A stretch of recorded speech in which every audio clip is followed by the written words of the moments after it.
Chapter 7. And the angel said, "What prophet has this written? For in this book is foretold all the events which shall come to pass in the next week in the land of days of our lives, and all my children." And I said to the angel, "You fabulously feeble-minded bundle of feathers, there's no prophet involved.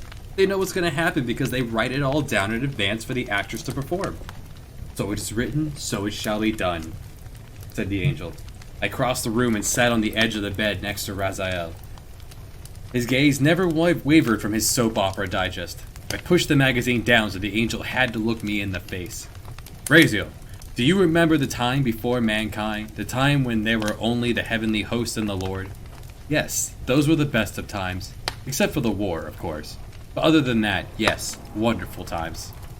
And you angels were as strong and beautiful as divine imagination. Your voices sang praise for the Lord and his glory to the ends of the universe, and yet the Lord saw fit to create us, mankind, weak, twisted, and profane, right?" "That's when it all started to go downhill, if you ask me," said Raziel. "Well, do you know why the Lord decided to create us? No, ours is not to question the will. Because you are all dumb fucks, that's why. You're as mindless as the machinery of the stars. Angels are just pretty insects. Days of Our Lives is a show, Raziel, a play. It's not real. Get it? No." And he didn't. I've learned that there's a tradition in this time of telling funny stories about the stupidity of people with yellow hair. Guess where that started. I think that we all expected everything to go back to normal after the killer was found. But it seemed that the Romans were much more concerned with the extermination of the Sicarii than they were with the single resurrection. To be fair, I have to say that resurrections weren't that uncommon in those days.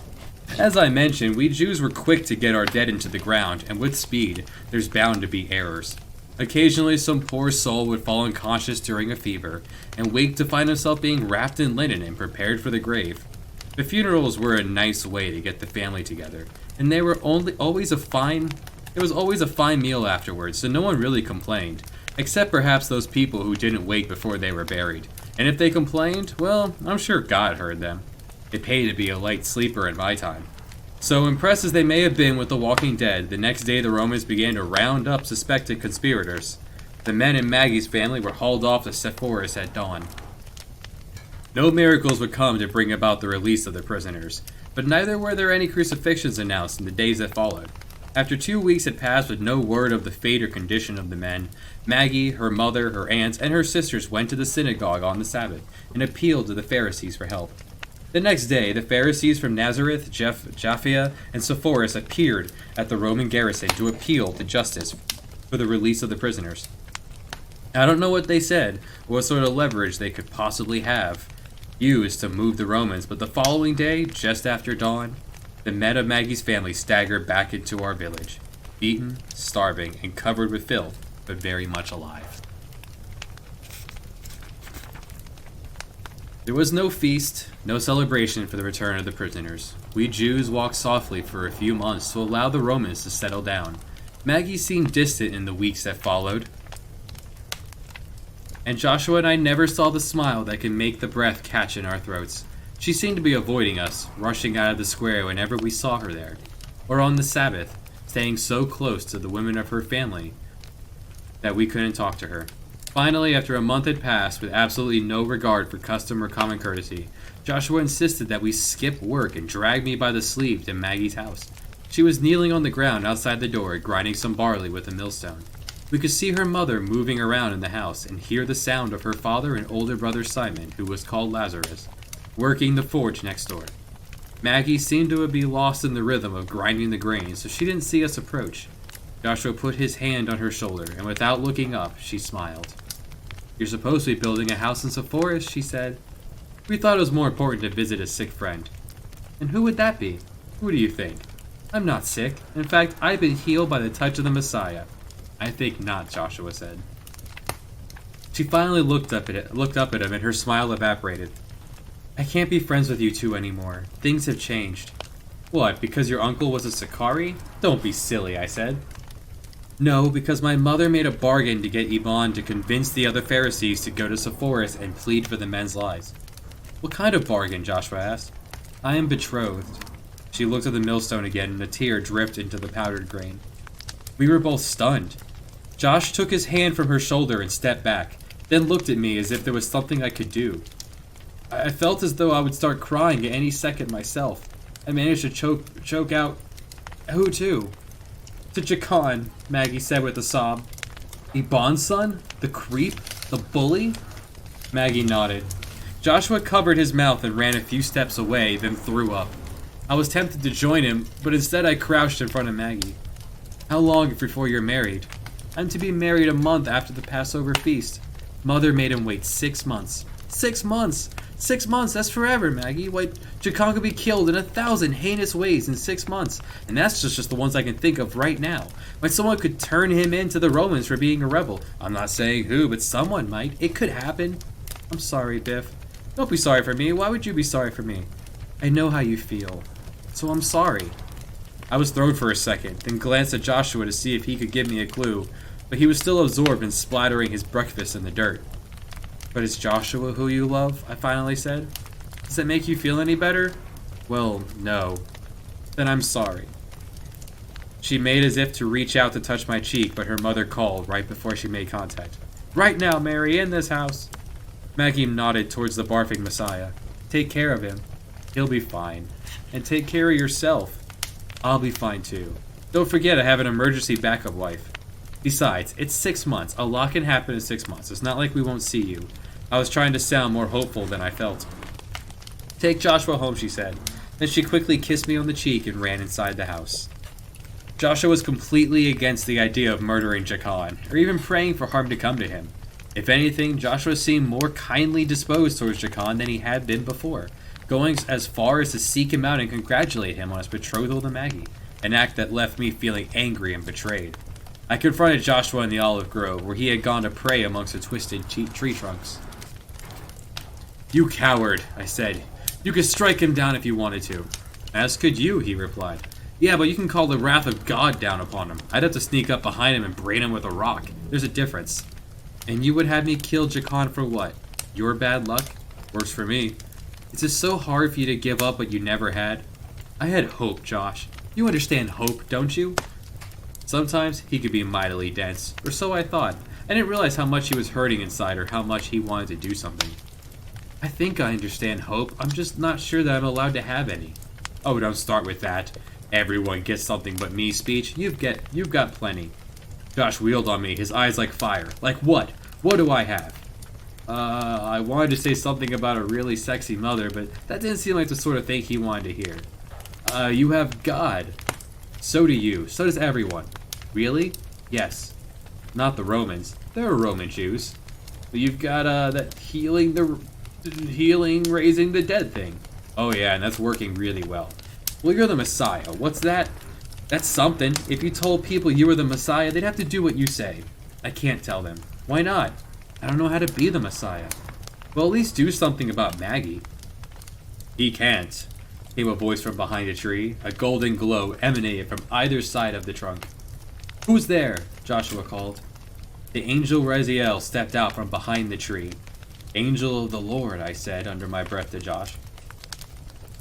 "I know," he said in a "you seen one, you seen 'em all" way. "He can't do anything," the angel repeated. "Why not?" I asked. "Because he may not know any woman." "I may not?" Joshua said, not sounding at all happy. "He may not in that he should not, or that he cannot?" I asked. The angel scratched his golden head. I didn't think to ask."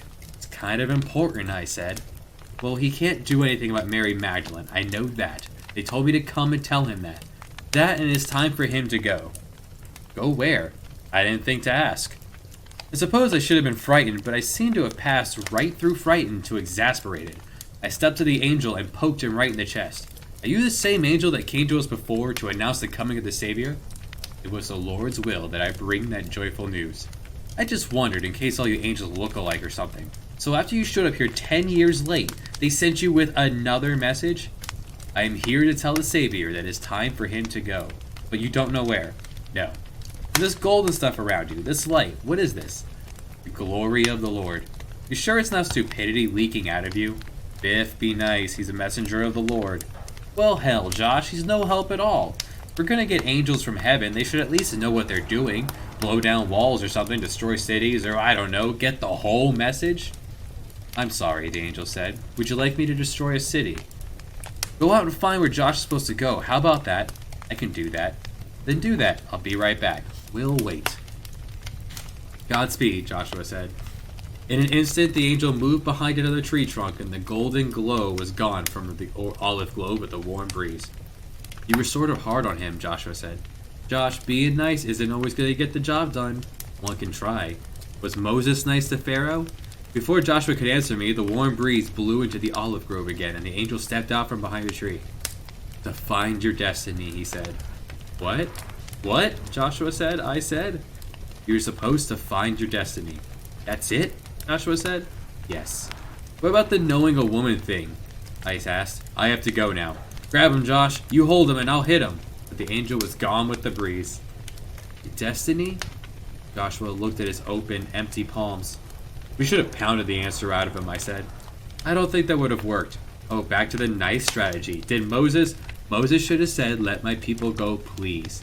That would have made the difference? It could have worked, you don't know. So what do you do about your destiny? We're going to ask the Holy of Holies when we go to the temple for the Passover. And so it came to pass that in the spring, all of the Jews from Galilee made the pilgrimage to Jerusalem for the Passover feast, and Joshua began the search for his destiny. The road was lined with families making their way to the holy city. Camels, carts, and donkeys were loaded high with provisions for the trip, and all along the column of pilgrims, you could hear the bleating of the lambs that would be sacrificed for the feast. The road was dry that year, and a red-brown cloud of dust wound its way over the road as far as one could see in either direction. Since we were each the eldest in our families, it fell on Joshua and me to keep track of all our younger brothers and sisters. It seemed like the easiest way to accomplish this was to tie them together. So we strung together by height my 2 brothers and Josh's 3 brothers and 2 sisters. I tied the rope loosely around their necks, so it only choked them if they got out of line. I can untie this, said James. Me too, said my brother Jem.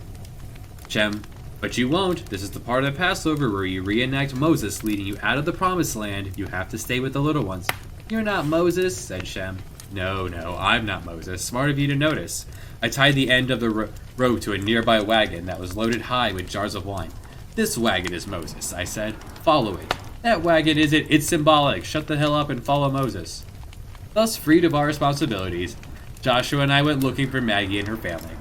We knew that Maggie and her clan had left after us, so we fought backwards through the pilgrims, braving donkey bites and camel spit, until we spotted her royal blue shawl on the hill behind us, perhaps half a mile back.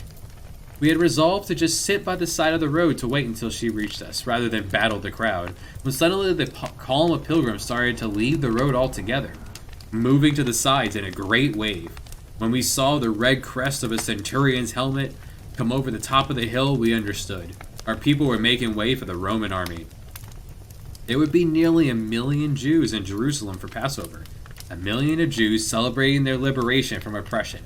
Very dangerous mix from the Roman point of view. The Roman governor would come from Caesarea with his full legion of 6,000 men. And each of the other barracks in Judea, Samaria, and Galilee would send a century or 2 of soldiers to the holy city. We used the opportunity to dash back to Maggie, arriving there at the same time as the Roman army. The centurion that led the cavalry kicked at me as he passed, his hobnail boot missing my head by a hair's breadth. I suppose I should be glad he wasn't a standard bearer, or I might have been conked with a Roman eagle. How long do I have to wait before you drive them from the land and restore the kingdom to our people, Joshua? Maggie stood there with her hands on her hip, trying to look stern, but her blue eyes betrayed that she was about to burst into laughter. Shalom to you too, Maggie, Joshua said. How about you, Biff? Have you learned to be an idiot yet, or are you behind in your studies? Those laughing eyes, even as the Romans passed by, only an arm's length away. God, I miss her. I'm learning, I said. Maggie put down the jar she'd been carrying and threw her arms out to embrace us. It had been months since we'd seen her, other than passing in the square. She smelled of lemons and cinnamon that day. We'd walked with Maggie and her family for a couple of hours, talking and joking and avoiding the subject they were all thinking about until Maggie finally said, Are you two coming to my wedding? Joshua and I looked at each other as if our tongues had suddenly been struck from our mouths. I saw that Josh was having no luck finding words, and Maggie seemed to be getting angry. Well, Maggie, it's not that we're not overjoyed with your good fortune, but... She took the opportunity to backhand me across the mouth. The jar she carried on her head didn't even waver. Amazing grace that girl had. Ow! Good fortune? Are you mad? My husband's a toad. I'm sick at the thought of him. I was just hoping you two would come to help me through the ceremony. Think my lip is bleeding. Joshua looked at me and his eyes went wide. Uh-oh. He cocked his head as if listening to the wind. What? Uh-oh. Then I heard the commotion coming from ahead. There was a crowd gathered at a small bridge. A lot of shouting and waving. Since the Romans had long since passed, I assumed someone had fallen in the river. Uh-oh, Josh said again, and he began running towards the bridge. Sorry, I shrugged at Maggie, then I followed Josh. At the river's edge, no more than a creek really, we saw a boy about our age with wild hair and wilder eyes, standing waist deep in the water. He was holding something under the water and shouting at the top of his lungs. You must repent and atone and repent. Your sins have made you unclean. I cleanse you of the evil that you carry like your wallet. That's my cousin John, Joshua said. Trailing out of the water on either side of John stood our brothers and sisters, still tied together. But the missing link in the string of siblings was my brother Shem, who had been replaced by a lot of thrashing and bubbling muddy water in front of John. Onlookers were cheering on the Baptist, who was having a little trouble keeping Shem underwater. I think he's drowning Shem. Baptizing, Joshua said. My mother will be happy that Shem's sins have been cleansed, but I have to think we're going to be in a lot of trouble if he drowns in the process. Good point, Josh said. He stepped into the water. John, stop that! John looked up at him and seemed a little perplexed. Cousin Joshua? Yes, John, let him up. He has sinned, John said, as if that said it all. I'll take care of his sins. You think you're the one, don't you? Well, you're not. My birth was announced by an angel as well. It was prophesied that I would lead. You're not the one. We should talk about this in another place. Let him up, John. He's cleansed. John let my brother pop up out of the water, and I ran down and dragged him and all the other kids out of the river. Wait, the others haven't been cleansed yet. They're filthy with sin. Joshua stepped between his brother James, who would have been the next one dunked, and the Baptist. You won't tell Mother about this, will you? Halfway between terrified and furious, James was tearing at the knots, trying to untie the rope from around his neck. He clearly wanted revenge on his big brother. But at the same time, he didn't want to give up his brother's protection from John. If we let John baptize you long enough, you won't be able to tell your mother, will you, James? Me just trying to help out. I won't tell, James said. He looked back at John, who was still staring as if he'd dash out and grab someone to cleanse any second. He's our cousin? Yes, Joshua said. The son of our mother's cousin Elizabeth.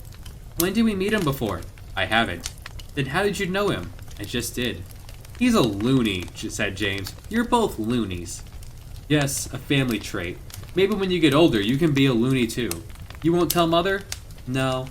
Good, Joshua said. You and Biff get the kids moving, will you? I nodded, shooting a glance back to John. James is right, Josh. He is a loony. I heard that, sinner, John shouted. Perhaps you need to be cleansed.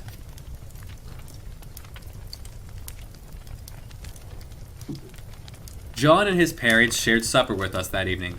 I was surprised that John's parents were older than Joseph, older than my grandparents even. Joshua told me that John's birth had been a miracle, announced by the angel. Elizabeth, John's mother, talked about it all through supper, as if it had happened yesterday instead of 13 years ago. When the old woman paused to take a breath, Joshua's mother started about the divine announcement of her own son's birth. Occasionally, my mother, feeling the need to exhibit some maternal pride that she didn't really feel, would chime in as well. You know, Biff wasn't announced by an angel, but locusts ate our garden, and Alphaeus had gas for a month around the time he would have been conceived. I think it might have been a sign. That certainly didn't happen with the other boys. Oh, Mother. Did I mention she was besought with a demon? After supper, Joshua and I built our own fire, away from the others, hoping that Maggie would seek us out. But it turned out that only John joined us. You are not the anointed one, John said to Joshua. Gabriel came to my father. Your angel didn't even have a name. We shouldn't be talking about these things, Joshua said. The angel told my father that his son would prepare the way for the Lord. That's me. Fine, I want nothing more than for you to be the Messiah, John. Really? But your mother seems so Josh can raise the dead, I said. John shifted his insane gaze to me, and I scooted away from him in case he tried to hit me. He cannot. Yep, I've seen it twice. Don't, Biff, Josh said. You're lying. Bearing false witness is a sin, John said. The Baptist started to look more panicked than angry. I'm not very good at it, Joshua said. John's eyes went wide, now with amazement instead of madness. You have done this? You have raised the dead? And healed the sick, I said. John grabbed me by the front of my tunic and pulled me close, staring into my eyes as if he was looking into my head. You aren't lying, are you? He looked at Joshua. He's not lying, is he? Joshua shook his head. I don't think so. John released me, let out a long sigh, and sat back in the dirt, the firelight, hot tears sparkling in his eyes as he stared at nothing. I was so relieved. I didn't know what I would do. I don't know how to be the Messiah. Neither do I, said Joshua. Well, I hope you really can raise the dead, John said, because this was going to kill my mother. We walked with John for the next 3 days, through Samaria, into Judea, and finally into the Holy City. Fortunately, there weren't many rivers or streams along the way, so we were able to keep his baptisms to a minimum. His heart was in the right place. He really did want to cleanse our people of their sins. It was just that no one would believe that God would give that responsibility to a 13-year-old. To keep John happy, Joshua and I would let him baptize our little brothers and sisters at every body of water we passed, at least until Josh's little sister Miriam developed the sniffles, and Joshua had to perform an emergency healing on her. You really can heal, John exclaimed. Well, the sniffles are easy, Joshua said. A little mucus is nothing against the power of the Lord. Would you mind? John said, lifting up his tunic and showing his bare privates, which were covered with sores and greenish scales. Cover, please cover, I yelled. Drop the shirt and step away. That's disgusting, Joshua said. Am I unclean? I've been afraid to ask my father, and I can't go to a Pharisee, not with my father being a priest. I think it's from standing in the water all the time. Can you heal me? I have to say here that I believe that this was the first time Joshua's little sister Miriam ever saw a man's privates. She was only 6 at the time, but the experience so frightened her that she never married. The last time anyone heard from her, she had cut her hair short, put on men's clothes, and moved to the Greek island of Lesbos. But that was later. It's funny. Have at it, Josh, I said. Lay your hands upon the affliction and heal it. Joshua shot me a dirty look, then looked back to his cousin John with nothing but compassion in his eyes. My mother has some salve you can put on it. Let's see if that works first. I've tried salve, John said. I was afraid you have. Have you tried rubbing it with olive oil? I said. It probably won't cure you, but it might take your mind off of it. Biff, please. John is afflicted. Sorry. Joshua said, come here, John. Oh, geez, Joshua. You're not going to touch it, are you? He's unclean. Let him live with the lepers. Joshua put his hands on John's head, and the Baptist's eyes rolled back in his head. I thought he would fall, and he did waver, but remained standing.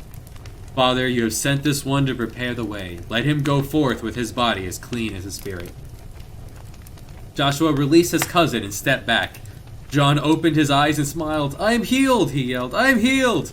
John began to raise his shirt, and I caught his arm. I will take your word for it. The Baptist fell to his knees, then prostrated himself before Joshua, shoving his face against Josh's feet. You are truly the Messiah. I'm sorry I ever doubted you. I shall declare your holiness throughout the land. Maybe someday, but not now, Joshua said. John looked up from where he had been grasping Josh's ankles. Not now? We're trying to keep it a secret, I said. Josh patted his cousin's head. Yes, it would be best not to tell anyone about the healing, John. But why? We have to find out a couple things before Joshua starts being the Messiah. Like what? John seemed like he would start crying again. Well, like where Joshua left his destiny and whether or not he's allowed to have an abomination with a woman. It's not an abomination if it's with a woman, Josh added. It's not? Nope. Sheeps, goats, pretty much any animal, it's an abomination. But with a woman, it's something totally different. What about a woman and a goat? What's that? Asked John. That's 5 shekels in Damascus, I said. 6 if you want to help. Joshua punched me in the shoulder. Sorry, old joke. Couldn't resist. John closed his eyes and rubbed his temples as if he might squeeze some understanding out of his mind if he applied enough pressure.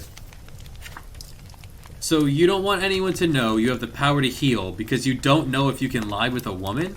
Well, that and I have no idea how to go about being the Messiah, Josh said. Yeah, and that, I said. You should ask Hillel, John said. My father says he's the wisest of all the priests. I'm going to ask the Holy of Holies, Joshua said. The Holy of Holies was the Ark of the Covenant, the box containing the tablets handed down from God to Moses. No one I knew had ever seen it, as it was housed in the inner room at the temple. But it's forbidden. Only a priest may enter the chamber of the Ark. Yeah, that's going to be a problem, I said. The city was like a huge cup that had been filled to its brim with pilgrims, then spilled into a seething pool of humanity around it. When we arrived, the men were already lined up as far as the Damascus gate, waiting with their lambs to get to temple. A greasy black smoke was on the wind, coming from the temple, where as many as 10,000 priests would be slaughtering the lambs and burning the blood and fatty parts on the altar. Cooking fires were burning all around the city as women prepared the lambs. A haze hung in the air, the steam and funk of 1 million people and as many animals.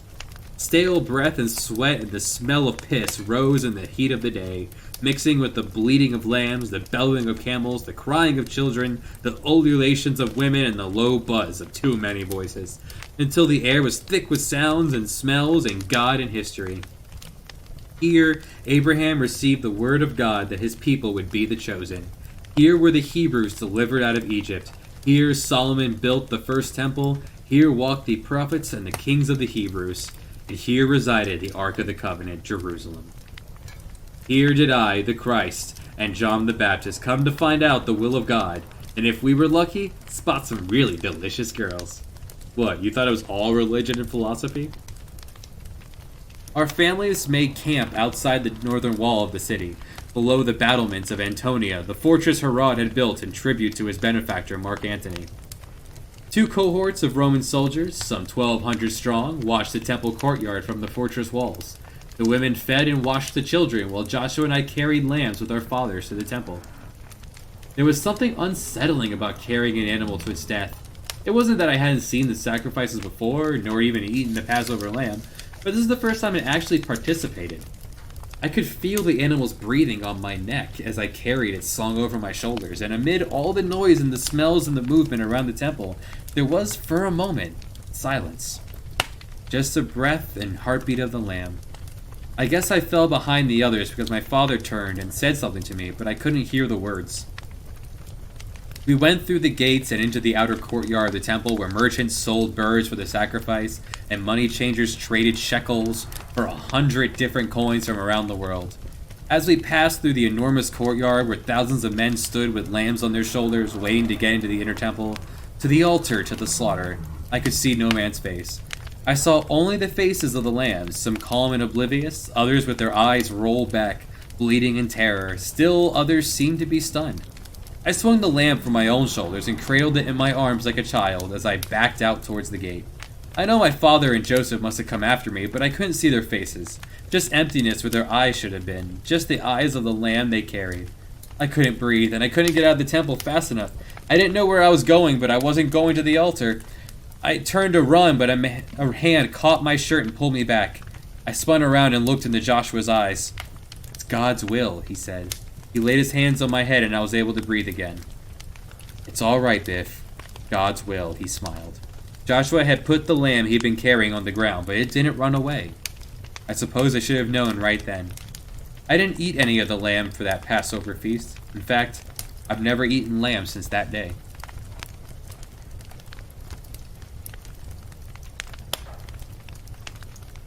Chapter 8. I've managed to sneak into the bathroom long enough to read a few chapters of this New Testament that they've added to the Bible. This Matthew fellow, who is obviously not the Matthew that we knew, seems to have left out quite a bit. Like everything from the time Joshua was born to the time he was 30. No wonder the angel brought me back to write this book. This Matthew fellow hasn't mentioned me yet, but I'm still in the early chapters. I have to ration myself to keep the angel from getting suspicious. Today he confronted me when I came out of the bathroom. You were spending a lot of time in there. You don't need to spend so much time in there. I told you, cleanliness is very important to my people. You weren't bathing, I would have heard the water running. Then I decided I needed to go on the offensive if I was going to keep the angel from finding the Bible. I ran across the room, leapt onto his bed, and fastened my hands around his throat, choking him as I chanted, "I haven't been laid in 2,000 years! I haven't been laid in 2,000 years! I haven't been laid in 2,000 years!" It felt good, and there was a rhythm to it. I sort of squoze his throat a bit with each syllable. I paused for a moment and choked in the heavenly host to backhand him across his alabaster cheek. It was a mistake. He caught my hand, then grabbed me by my hair with his other hand and calmly climbed to his feet, lifting me into the air by my hair. "Ah," I said. "So you've not been laid in 2,000 years. What does that mean?" "Ah," I replied. The angel set me on my feet, but kept his grasp on my hair. "So? It means I haven't had a woman in 2 millennia. Aren't you picking up any of the vocabulary from the television?" He glanced at the TV, which of course was on. "I don't have your gift of tongues. What does that have to do with choking me?" "I was choking you because you once again are as dense as dirt. I haven't had sex in 2,000 years. Men have needs. What the hell do you think I'm doing in the bathroom all that time?" "Oh," the angel said, releasing my hair. "So you have been, get me a woman, and maybe I won't have to spend so much time in the bathroom if you get my meaning." Brilliant misdirection, I thought. "Woman? No, I cannot do that. Not yet." "Yet? Does that mean—" "Oh look," the angel said, turning from me as if I was no more than vapor. "General Hospital is starting." And with that, my secret Bible was safe. What did he mean by yet? At least as Matthew mentions the Magi. 1 sentence, but that's 1 more sentence than I've gotten in his gospel so far. Our second day in Jerusalem, we went to see the great Rabbi Hillel. Rabbi means teacher in Hebrew. You knew that, right? Hillel looked to be 100 years old. His beard and his hair were long and white, and his eyes were clouded over. His irises milk white. His skin was leathery, brown, from sitting in the sun, and his nose was long and hooked, giving him the aspect of a great blind eagle. He held class all morning in the outer courtyard of the temple. We sat quietly, listening to him recite from the Torah and interpret the verses, taking questions and engaging in arguments with the Pharisees, who tried to infuse the law into every minute detail of life. Towards the end of Hillel's morning lectures, Jachan, the camel-sucking husband-to-be of my beloved Maggie, asked Hillel if it would be a sin to eat an egg that had been laid on the Sabbath.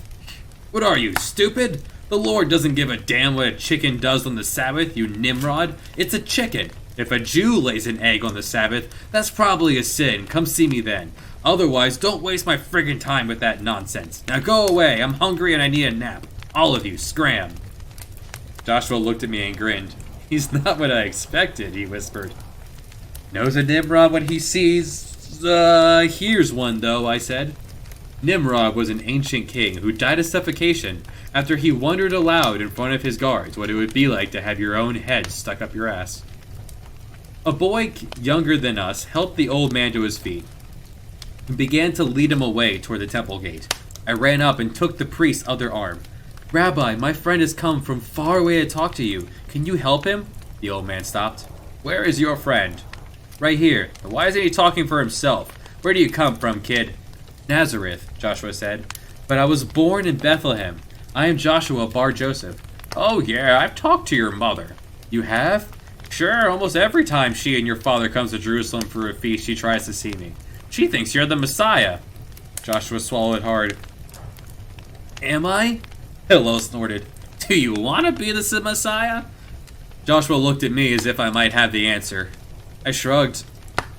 "I don't know," Josh finally said. "I thought I was just supposed to do it." "Do you think you're the Messiah?" "I'm not sure I should say." "That's smart," Hillel said. "You shouldn't say. You can think you're the Messiah all you want, just don't tell anyone." "But if I don't tell them, they won't know." "Exactly. You could think you're a palm tree if you want. Just don't tell anyone. You could think you're a flock of seagulls. Just don't tell anyone. You get my meaning? Now I have to go eat. I'm old and I'm hungry and I want to go eat now. So just in case I die before supper, I won't go hungry." "But he really is the Messiah," I said. "Oh yeah," Hillel said, grabbing my shoulder, then feeling for my head so he could scream into my ear. "What do you know? You're an ignorant kid. How old are you, 12? 13? 13. How could you, at 13, know anything? I'm 84 and I don't know shit." But you're wise, I said. I'm wise enough to know that I don't know shit. Now go away. Should I ask the Holy of Holies? Joshua said. Hillel swung at the air as if to slap Joshua, but missed by a foot. It's a box. I saw it when I could still see, and I can tell you that it's a box. You know what else? If there were tablets in it, they aren't there now. So if you want to talk to a box and probably be executed for trying to get into the chamber where it's kept, you go right ahead. The breath seemed to be knocked out of Joshua's body, and I thought he would faint on the spot. How could the greatest teacher of all of Israel speak of the Ark of the Covenant in such a way? How could a man who obviously knew every word of the Torah and all the teachings written since, how could he claim not to know anything? Hillel seemed to sense Joshua's distress. Look, kid, your mother says that some very wise old men came to Bethlehem to see you when you were born. They obviously knew something that no one else knew. Why don't you go see them? Ask them about being the Messiah. So you aren't going to tell them how to be the Messiah, I asked? Again, Hillel reached out for Joshua, but this time without any anger. He found Joshua's cheek and stroked it with his palsied hand. I don't believe there will be a Messiah, and at this point, I'm not sure it'd make a difference to me. Our people have spent more time in slavery under the heels of foreign kings than we have spent free. So who is to say that it is God's will that we be free at all? Who is to say that God concerns himself with us in any way, beyond allowing us to be? I don't think that he does. So know this, little one, whether you are the Messiah, or you become a rabbi, or even if you are nothing more than a farmer, here is a sum of all I can teach you, and all that I know. Treat others as you would like to be treated. Can you remember that? Joshua nodded and the old man smiled. Go find your wise men, Joshua bar Joseph. One moment.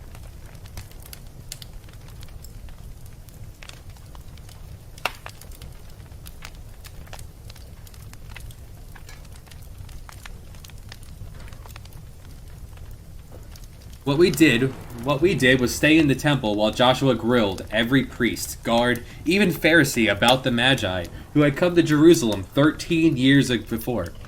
Evidently, it wasn't as big an event for others as it was for Josh's family, because no one had any idea what he was talking about.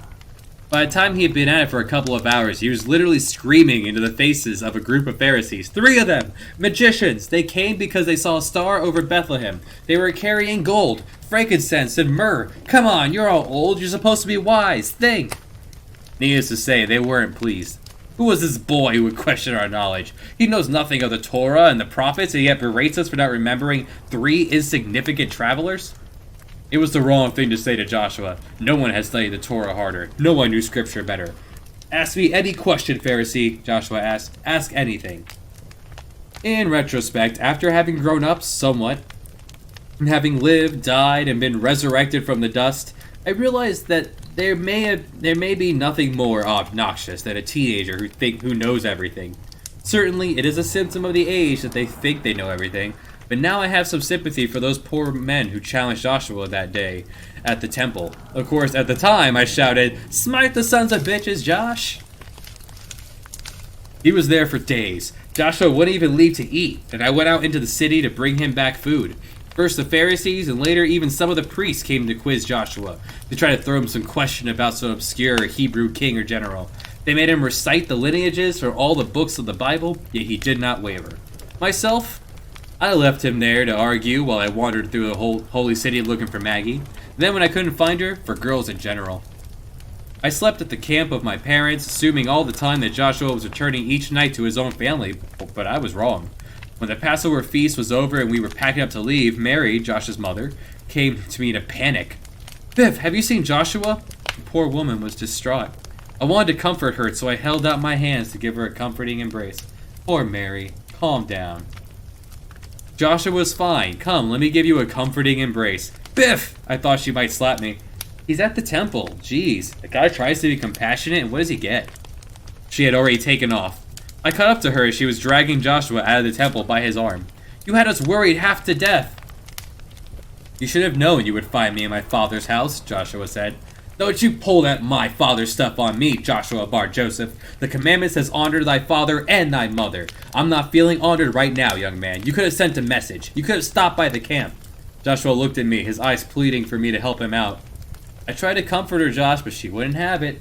Later, I found the two of them on the road to Nazareth, and Joshua motioned for me to walk with them. Mother thinks we may be able to find at least one of the Magi, and if we find that one, he may know where the others are. Mary nodded. The one named Balthazar, the black one. He said he came from a village north of Antioch. He was the only one of the three that spoke any Hebrew.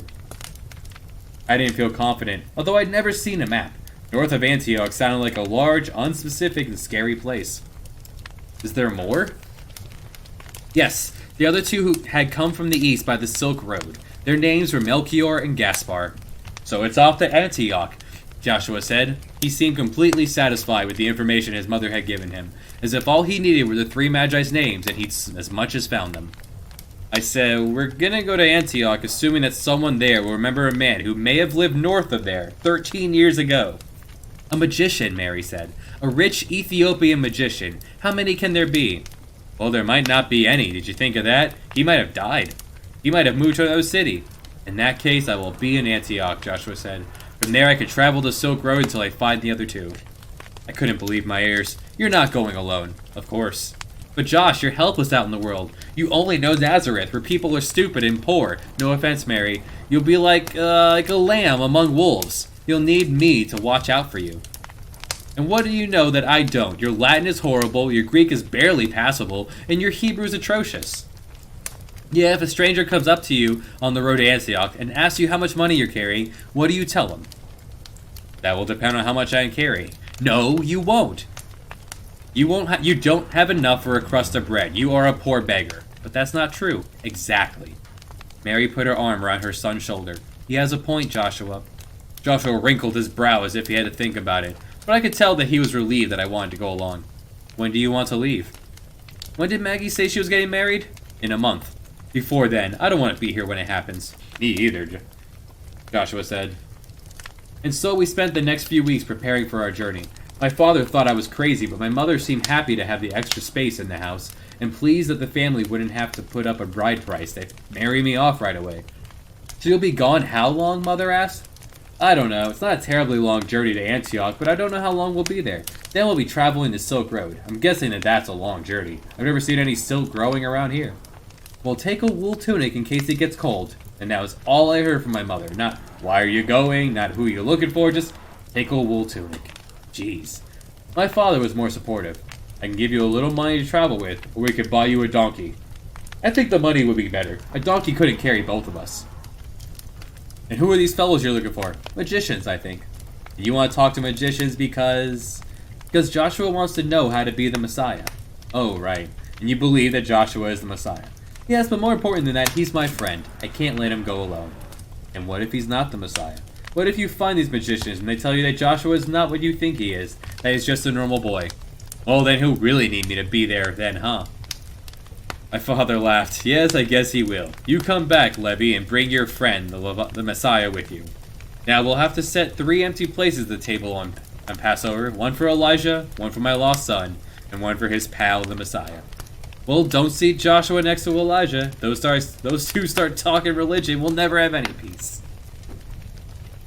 One moment.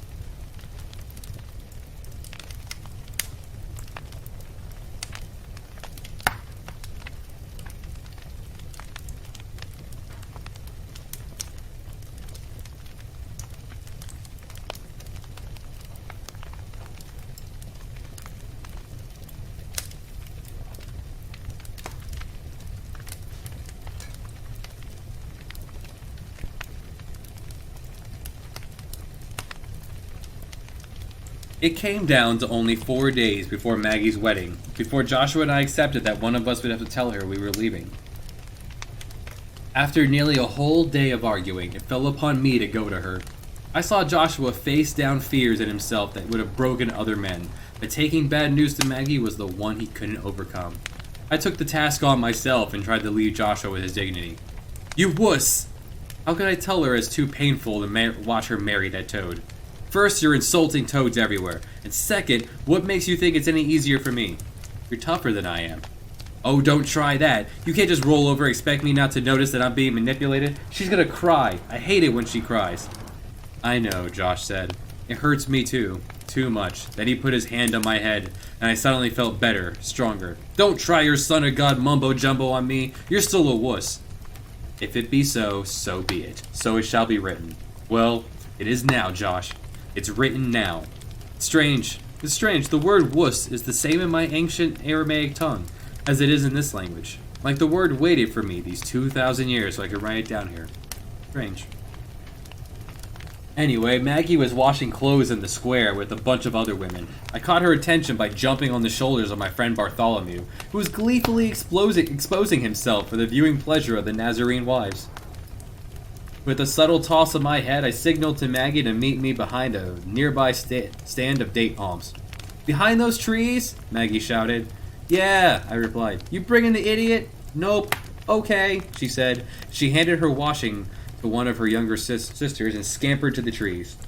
I was surprised to see her smiling so close to the time of her wedding. She hugged me and I could feel the heat rise in my face, either from shame or love, like there was a difference. Well, you're in a good mood, I said. Why not? I'm using them all up before the wedding. Speaking of which, what are you two bringing me for a present? It better be good if it's going to make up for who I have to marry. She was joyful and there was music and laughter in her voice, pure Maggie. But I had to turn away. Hey, I was only joking, she said. You guys don't need to bring me anything. We're leaving, Maggie. We won't be there. She grabbed my shoulder and forced me to face her. You're leaving? You and Joshua? You're going away? Yes, before your wedding. We're going to Antioch, and from there, far into the east along the Silk Road. She said nothing. Tears welled up in her eyes, and I could feel them rising in mine as well. This time she turned away. We should have told you before, I know, but really, we only decided this at Passover. Joshua's going to go find the Magi who came to his birth, and I'm going with him because I have to.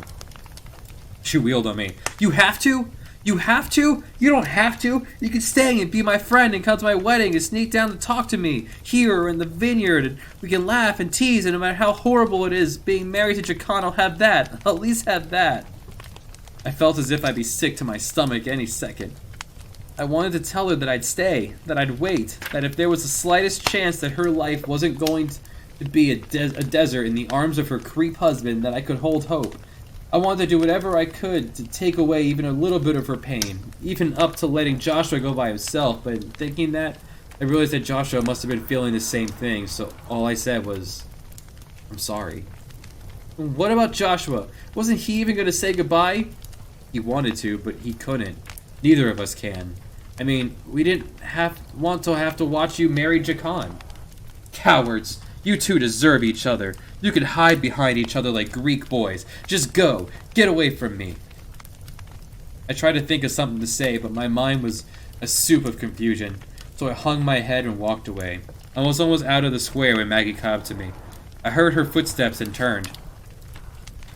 Tell him to meet me behind the synagogue, Biff, the night before my wedding, an hour after sunset. I'm not sure, Maggie. Tell him, she said. She ran back to the well without looking back. So I told Joshua, and on the night before Maggie's wedding, the night before we were to leave on our journey, Joshua packed some bread and cheese and a skin of wine, and told me to meet him by the date palms in the square where we would share supper together. You have to go, Joshua said. I'm going, in the morning, when you do. What, you think I'd back out now? No, tonight. You have to go to Maggie. I can't go. What? I mean, why? Sure, I'd been heartbroken when Maggie had asked to see Joshua and not me, but I'd come to terms with it. Well, as one has ever come to terms with an ongoing heartbreak. You have to take my place, Biff. There's almost no moon tonight, and we are about the same size. Just don't say much, and she'll think it's me. Maybe not as smart as normal, but she can put that down to worry over the upcoming journey. I'd love to see Maggie, but she wants to see you. Why can't you go? You really don't know? Not really. Then just take my word for it. You'll see. Will you do this for me, Biff? Will you take my place, pretend to be me? That would be lying. You never lie. Now you're getting righteous on me? I won't be lying. You will be. Oh, in that case, I'll go. But there wasn't even time to deceive. It was so dark that night that I had to make my way slowly through the village by starlight alone. And as I rounded the corner to the back of our small synagogue, I was hit with a wave of sandalwood and lemon and girl sweat, of warm skin, a wet mouth over mine, arms around my back and legs around my waist, I fell backward on the ground, and there was in my head a bright light, and the rest of the world existed in the senses of touch and smell and God. There, on the ground behind the synagogue, Maggie and I indulged desires we had carried for years. Mine for her and hers for Joshua. That neither of us knew what we were doing made no difference. It was pure and it happened, and it was marvelous. When we finished, we lay there holding each other, half-dressed, breathless, and sweating, and Maggie said, "I love you, Joshua." "I love you, Maggie," I said, and ever so slightly she loosened her embrace. "I couldn't marry Jacan I couldn't let you go without letting you know." "He knows, Maggie." Then she really pulled away. "Biff?" Uh-oh. I thought she might scream, that she might leap up and run away, that she might do any of 100 things to take me from heaven to hell, but after only a second she nuzzled close to me again. "Thank you for being here," she said. We left at dawn, and our fathers walked with us as far as the gates of Sepphoris. When we parted at the gates, my father gave me a hammer and a chisel to carry with me in my satchel. "With that, you can make enough for a meal anywhere you go," my father said. Joseph gave Joshua a wooden bowl. "Out of that, you can eat the meal that Biff earns," he grinned at me. By the gates of Sepphoris, I kissed my father for the last time. By the gates of Sepphoris, we left our fathers behind and went out into the world to find 3 wise men. "Come back, Joshua, and make us free," Joseph shouted to our backs. "Go with God," my own father said. I am, I shouted. "He's right here." Joshua said nothing until the sun was high in the sky and we stopped to share a drink of water. "Well," Joshua said, "did she know it was you?" "Yes, not at first, but before we parted, she knew." "Was she angry at me?" "No." "Was she angry at you?" I smiled. "No." "You dog," he said. "You really should ask that angel what he meant about you not knowing a woman, Joshua. It's really important." You now know why I couldn't go." "Yeah, thanks." "I'll miss her," Joshua said. "You have no idea." "Every detail. I want to know every detail." "But you aren't supposed to know." "That's not what the angel meant. Tell me." "Not now. Not while I can still smell her on my arms." Joshua kicked at the dirt. "Am I angry with you? Or happy for you? Or jealous of you? I don't know. Tell me." "Josh, right now, for the first time I can remember, I'm happier being your friend than I would be being you. Can I have that?" Now, thinking about that night with Maggie behind the synagogue where we stayed together until it was nearly dawn, where we made love again and again and fell asleep naked on top of our clothes. Now, when I think of that, I want to run away from here, this room, this angel and this task, find a lake, dive down and hide from the eye of God in the dark muck on the bottom. Strange. Part 2. Change. Jesus was a good guy. He didn't need this shit. A quote by John Prine. Chapter 9. I should have had a plan before I tried to escape from the hotel room. I see that now. At the time, dashing out the door and into the arms of sweet freedom seemed like plan enough. I got as far as the lobby. It is a fine lobby, as grand as any palace, but in the way of freedom, I need more. I noticed before Raziel dragged me back into the elevator, nearly dislocating my shoulder in the process, that there were an inordinate number of old people in the lobby. In fact, compared to my time, there were inordinate numbers of old people everywhere. Well, not on TV, but everywhere else. Have you people forgotten how to die? Or have you used up all the young people on television so there's nothing left but gray hair and wrinkled flesh? In my time, if you had seen 40 summers, it was time to start thinking about moving on and making room for the youngsters. If you lasted to 50, the mourners would give you dirty looks when they passed, as if you were purposefully trying to put them out of business. The Torah says that Moses lived to be 120 years old.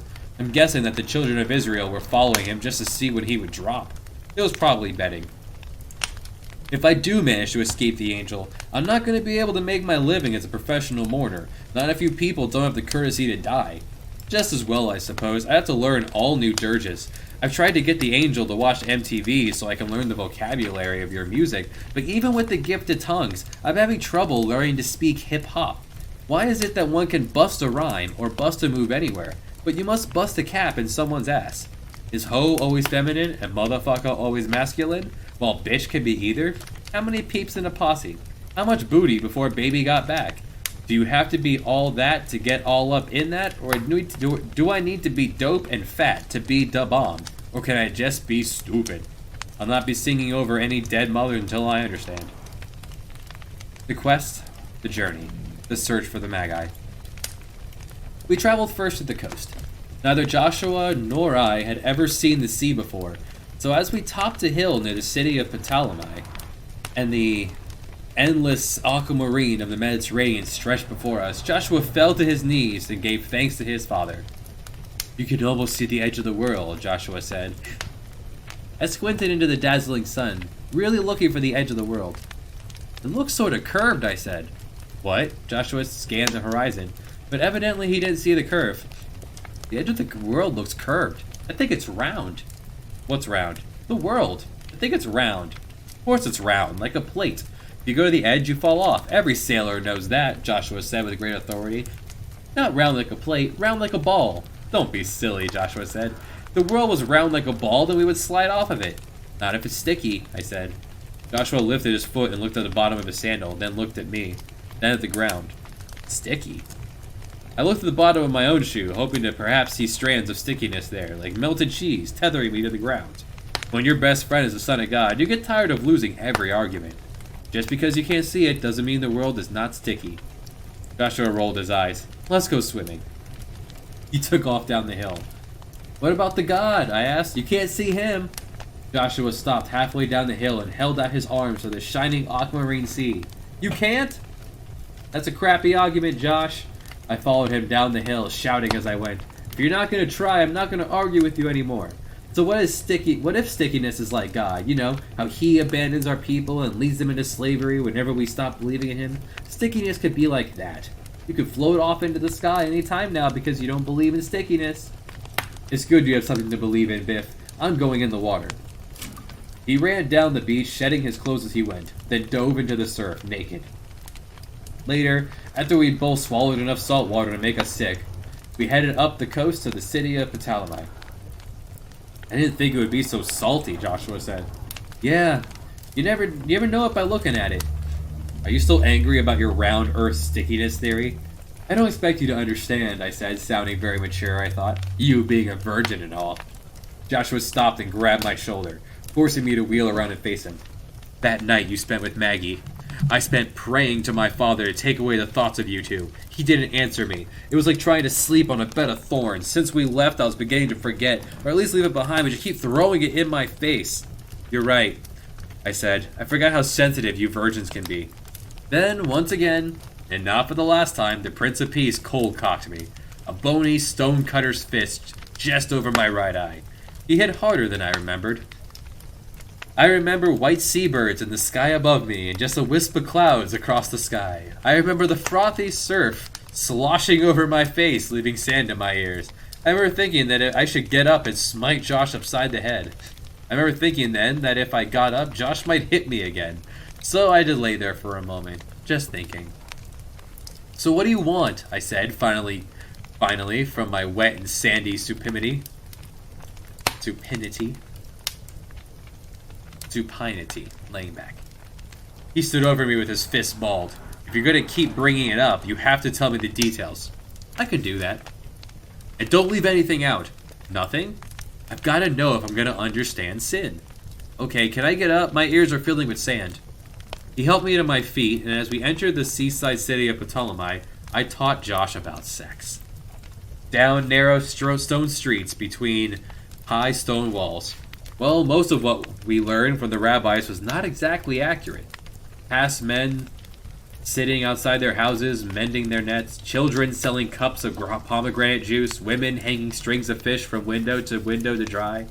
For instance, you know that part right after Lot's wife gets turned to stone, then his daughters get drunk and fornicate with him? Right, after Sodom and Gomorrah get destroyed. "Yeah, that's not as bad as it sounds," I said. We passed Phoenician women who sang as they pounded dried fish into meal.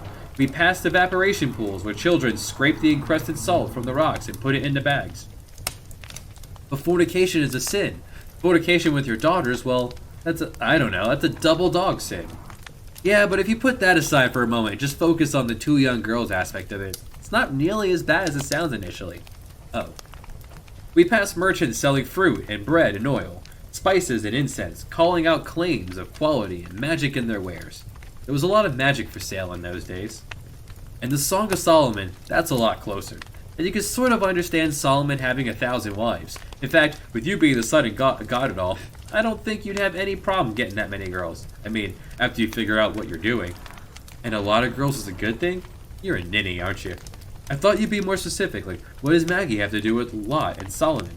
I can't tell you about me and Maggie, Josh. I just can't. We were passing a lick of prostitutes gathered outside the door of an inn. Their faces were painted, their skirts slid up the side to show their legs glistening with oil, and they called to us in foreign languages and made tiny dances with their hands as we passed. What the hell are they saying? I asked Joshua.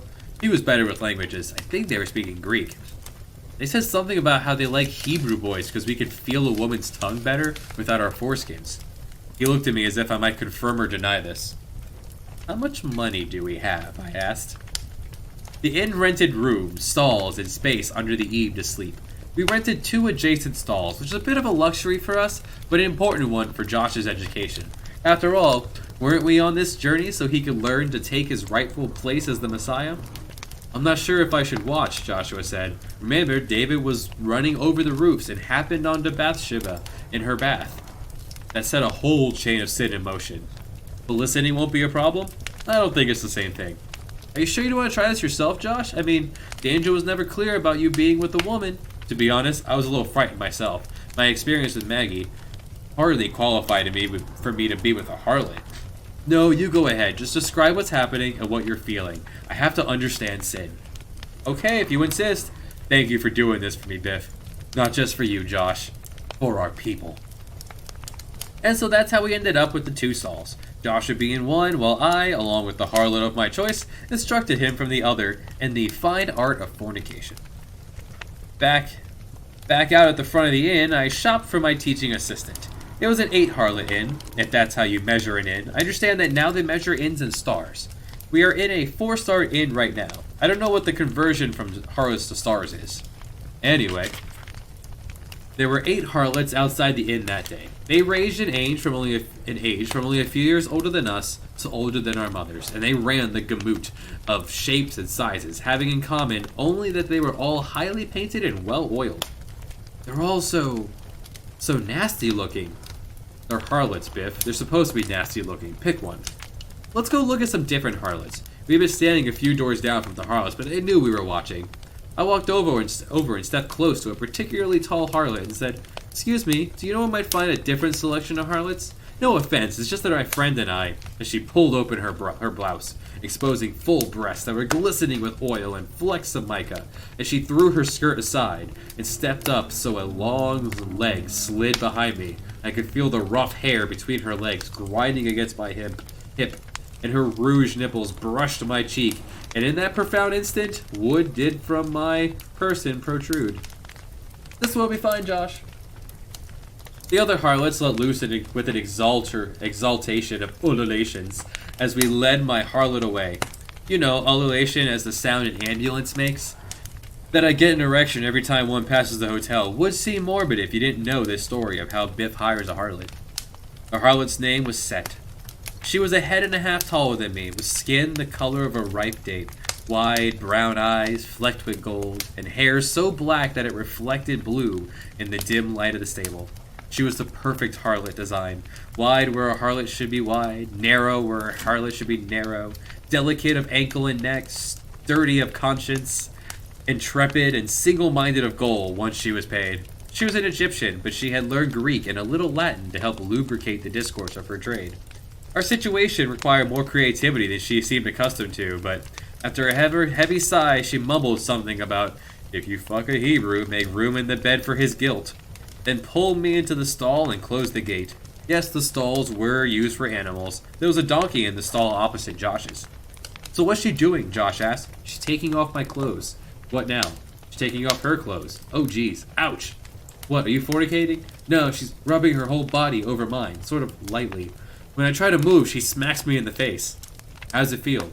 How do you think? It feels like someone smacking you, twit." "I mean, how does her body feel? Do you feel sinful? Is it like Satan rubbing against you? Does it burn like fire?" "Yeah, you got it. That pretty much has it." "You're lying." "Oh, wow."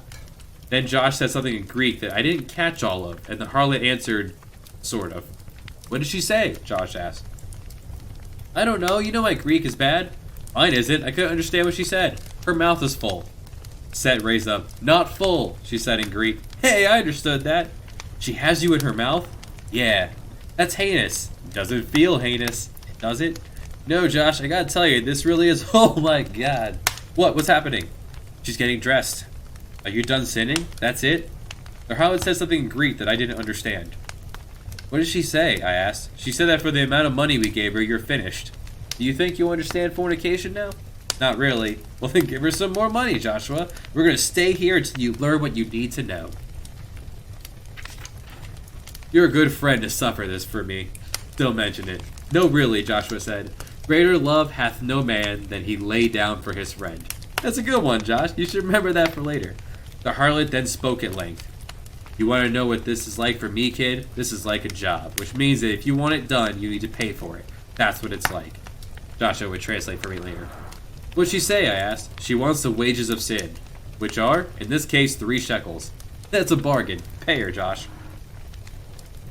Much as I tried, and I did try, I didn't seem to be able to convey to Joshua what he wanted to know. I went through a half dozen more harlots and a large portion of our traveling money over the next week, but he still didn't understand. I suggested that perhaps this was one of the things the magician Balthasar was supposed to teach Joshua. Truth be told, I developed a burning sensation when I peed, and I was ready for a break from tutoring my friend in the fine art of sinning. It's a week or less by sea if we go to Seleucia, and then it's less than a day's walk inland to Antioch, Joshua said, after he had been talking to some sailors who were drinking at the inn. Over land is 2 to 3 weeks. By sea then, I said. Pretty brave, I thought, considering I'd never set foot on a boat in my life. We found a wide-beam, raised-stern Roman cargo ship bound for Tarsus that would stop at all the ports along the way, including Seleucia. The ship's master was a wiry, hatchet-faced Phoenician named Titus Adventius, who claimed to have gone to sea when he was 4 and sailed to the edge of the world twice before his balls dropped, although what one had to do with the other I never figured out. What can you do? What's your trade? Titus asked from under a great straw hat he wore while watching the slaves load jars of wine and oil onto the ship. His eyes were black beads set back in caves of wrinkles formed by a lifetime of squinting into the sun. Well, I'm a stonemason and he's the son of God, I grinned. I thought that would give us more diversity than just saying we were 2 stonemasons. Titus pushed the straw hat back on his head and looked Joshua up and down. Son of God, huh? How's that pay? Joshua scowled at me. I know stonework and carpentry, and we both had strong backs. Not a lot of call for stonework aboard a ship. Have you been to sea before? Yes, I said. Joshua said no. He was sick that day. I've been to sea. Titus laughed. Fine, you go help those jars get on board. I'm taking a load of pigs as far as Sidon. You two keep them calm and keep them alive in the heat, and by that time maybe it'll be of something use to me. But it will cost you as well. How much? Joshua asked. How much do you have? 5 shekels, I said. 20 shekels, Joshua said. I elbowed the Messiah in the ribs hard enough to bend him over. 10 shekels, I said. 5 each, I meant before when I said 5. I felt as if I was negotiating with myself and not doing that well. Then 10 shekels plus any work I can find for you. But if you puke on my ship, you're over the side, hear me? 10 shekels or not. Absolutely, I said, pulling Joshua down the dock to where the slaves were loading jars. When we were out of earshot of Captain Titus, Joshua said, You have to tell him that we're Jews. We can't tend pigs. I grabbed one of the huge wine jars by the ears and started to drag it towards the ship. It's okay, Josh. They're Roman pigs. They don't care. Oh, all right, Joshua said, latching onto a jar of his own and hoisting it onto his back. Then it hit him, and he set down the jar again. Hey, wait, that's not right. The next morning, we sailed with the tide. Joshua, me, a crew of 30, Titus, and 50 allegedly Roman pigs. Until we were cast off from the dock, Josh and I manning one of the long oars, and we were well out of the harbor until we had shipped the oars, and the great square sail was ballooned over the deck like the belly of a gluttonous genie, until Joshua and I climbed to the rear of the ship where Titus stood on the raised deck manning one of the 2 long steering oars, and I looked back towards land, and could not see a city but a speck on the horizon. Until then, I had no idea that I had a deep-seated fear of sailing. We're too far away from land, I said. Way too far. You really need to steer closer to land, Titus. I pointed to land in case Titus was unsure as to which way he should go. It makes sense, don't you think? I mean, I grew up in an arid country, inland, where even the rivers are little more than damp ditches. My people come from the desert. The one time we actually had to cross a sea, we walked. Sailing seemed, well, unnatural. If the Lord had meant us to sail, we would have been born with masts, I said. That's the dumbest thing you've ever said Joshua. Can you swim? Said Titus. No, I said. Yes, he can, Joshua said. Titus grabbed me by the back of my neck and threw me over the stern of the ship.